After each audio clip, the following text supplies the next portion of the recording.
Coucou, tu veux apprendre à coudre ce cabas bimatière? Regarde la vidéo qui suit. Pour faire un sac bimatière ou bicolore, avec n'importe quel patron, c'est la même méthode. Je prends le patron d'origine, je choisis là où je vais découper et séparer en 2 matières ou 2 couleurs. Ensuite, j'ai 2 parties et je vais ajouter 1 cm sur chaque partie. Quand je vais assembler, je vais piquer à 1 cm du bord et j'aurai donc la même hauteur que le patron de départ. Ici, je prends 47 cm par 40 cm et je viens découper une encoche de 7 cm par 7 cm. Il te faut 2 morceaux identiques en coton pour l'intérieur du sac. Pour la partie basse du sac, je découpe 2 morceaux de 47 par 19 cm et avec une encoche de 7 cm par 7 cm. Pour la partie haute du sac, je vais prendre 2 morceaux de 23 par 47 cm. Pour la poche, il te faudra un rectangle de 44 par 22 cm et 2 fois 80 cm de sangle. Tu fais attention au sens du tissu et tu viens mettre endroit contre endroit le bas du sac sur le haut du sac. On fait la même chose pour le deuxième côté et on va piquer à 1 cm du bord sur toute la longueur. Tu couds à 1 cm du bord, pense à allonger ton point car il y a des épaisseurs et tu commences et termines par un point d'arrêt. Nos 2 tissus sont assemblés. Maintenant, je vais changer de pied presseur, je vais mettre un pied en téflon qui va mieux glisser sur le simili-cuir et me permettre de faire une jolie surpiqûre. Tu positionnes tes tissus en droit face à toi et tu replies tes valeurs de couture vers le bas du sac, donc à l'arrière du simili-cuir. Tu piques tout le long à 2 mm du bord du simili-cuir et tu penses bien à allonger ton point pour les épaisseurs. Tu commences et tu termines par un point d'arrêt. Tu viens d'assembler les 2 faces extérieures de ton sac. Tu places tes tissus endroit contre endroit, bien bord à bord, en haut, sur les côtés et en bas. Tu fixes les côtés et le fond du sac avec des pinces ou des épingles pour bien maintenir tes tissus en place. Maintenant, tu couds à 1 cm du bord de chaque côté et le fond. Tu ne couds pas les parties avec les encoches. Tu as bien fait tes coutures à 1 cm du bord. Maintenant, on va donner du volume au sac en aplatissant les angles. Tu insères ta main à l'intérieur de la fente et tu viens placer tes coutures face à face. Tu tires bien ton tissu pour qu'il se retrouve bord à bord aux extrémités. Tu fixes d'abord les extrémités, puis tu vas fixer le milieu. Pour fixer le milieu, tu vas coucher tes coutures à l'opposé.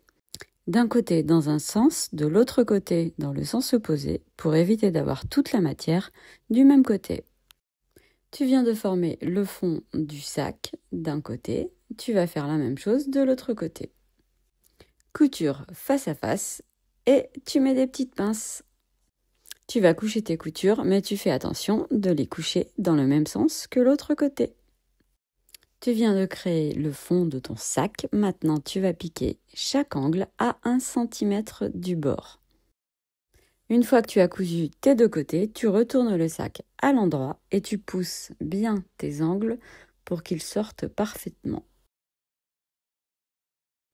Sur chaque face, tu viens placer ta sangle en faisant attention qu'elle reste bien à plat, qu'il n'y ait pas de tournicotis. Et tu places le début de la sangle à 13 cm du bord du sac. Tu fixes avec des petites pinces, tu mets ta sangle bien à plat et tu viens fixer à 13 cm de l'autre bord, le début de l'autre extrémité de la sangle. Tu retournes ton sac de l'autre côté et tu viens placer ta sangle à 13 cm des bords comme tout à l'heure. Tu vas faire une couture de maintien à 5 mm du bord sur chaque morceau de sangle. Tes coutures sont faites, maintenant on va attaquer la partie intérieure du sac qui s'appelle la doublure. Tu prends le rectangle prévu pour la poche et tu viens le plier en 2, tissu endroit contre endroit. L'endroit du tissu est le côté le plus joli. Tu places tes tissus bien bord à bord et tu viens fixer tout le tour avec des petites pinces. Le pli de la poche est en bas, donc tu n'auras pas besoin de piquer le bas. Tu piques à 1 cm du bord le côté et le début jusqu'à la pince. Tu laisses une ouverture pour pouvoir retourner et tu piques de l'autre côté, puis le dernier côté. Tu as piqué à 1 cm du bord, ton ouverture est donc ici et maintenant on va épurer les angles, donc couper en biais au ras de la couture. Quand on retournera la poche, ça fera de jolis angles. Maintenant, tu passes par l'ouverture et tu retournes ta poche entièrement à l'endroit et tu viens bien pousser avec les doigts pour donner la forme aux angles et tu obtiens ta future poche avec l'ouverture non fermée qui se trouve en bas. Maintenant, tu vas épingler ta poche au centre d'une des faces intérieures de ton sac, mais à 6 cm du haut du bord du sac. Et l'ouverture de la poche est bien vers le bas. Tu es à 13 cm et demi des côtés. Tu épingles en formant un U. Pour le bas, tu vas rentrer les tissus de l'ouverture de 1 cm vers l'intérieur et tu vas épingler comme le reste de la poche. Ça va permettre de fermer l'ouverture en faisant la couture de la poche. N'oublie pas que tu ne dois pas coudre le haut car c'est l'ouverture de ta poche. Donc tu piques tout le tour à 2 mm du bord, sauf en haut. Voici le résultat. Maintenant, tu vas faire comme pour le tissu extérieur. Tu vas placer tes deux tissus endroit contre endroit, bien bord à bord. Tu vas maintenant fixer tes côtés et juste cette partie du fond, car on va laisser une ouverture pour pouvoir retourner le sac à la fin.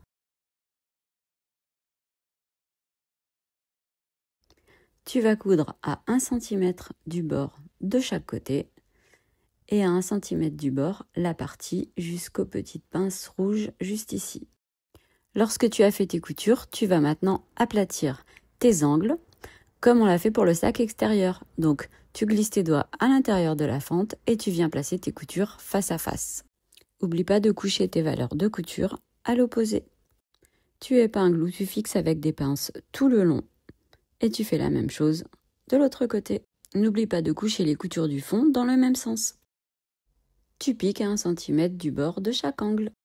Tu laisses ta doublure à l'envers, comme ceci, et tu vas venir insérer le sac qui lui est à l'endroit, à l'intérieur de ta doublure. Tes tissus sont donc endroit contre endroit et tu pousses tout le sac dans la doublure. Tu dois également placer tes coutures de côté face à face et tes sangles doivent être entre les deux tissus, bien à l'intérieur, entre le tissu extérieur et le tissu de la doublure. Tu épingles en premier tes coutures de côté pour qu'elles soient face à face et ensuite tu peux fixer tout le tour en plaçant tes tissus bien bord à bord.